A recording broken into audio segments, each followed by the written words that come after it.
আসসালামু আলাইকুম। আপনারা আমার নবীর জীবনী পড়বেন, অনেক কিছু জানতে পারবেন। আমি সবসময় তারেক জামিল এবং বর্তমানে বাংলাদেশে যার সবচেয়ে বেশি বয়ান শুনি তিনি হচ্ছেন সাইফুল ইসলাম বাবর আল আজহারি।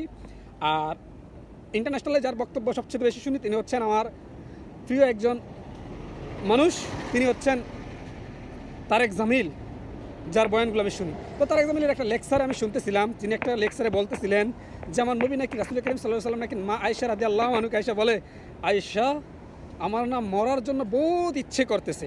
তখন মা আয়েশা রাদিয়াল্লাহু আনহা রাসূল কাসসামকে জিজ্ঞাসা করছিলেন, হে রাসূল কেন? তখন রাসূল করিম সাল্লাল্লাহু আলাইহি ওয়াসাল্লাম অ্যানসার দিয়েছিলেন, হে আয়েশা যেদিন থেকে আমি জানতে পারছি তুমি হবে জান্নাতে আমার বিবি, ওই দিন থেকে আমার মরার জন্য বহুত ইচ্ছে করে।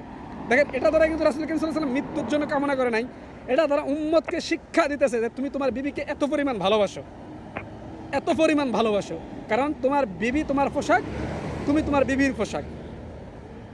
এ হচ্ছে ইসলামিক শিক্ষা। আজকে আমরা সেই শিক্ষাটাকে ভুলে গেছি, আমার রাসূলের জীবনী ভুলে গেছি, আমরা রাসূলের জীবনী নিয়ে গবেষণা করি না, এজন্য আজকে আমাদের অধঃপতন সর্বদিকে। তো সবাই ভালো থাকবেন, সুস্থ থাকবেন, আল্লাহ হাফেজ, আসসালামু আলাইকুম।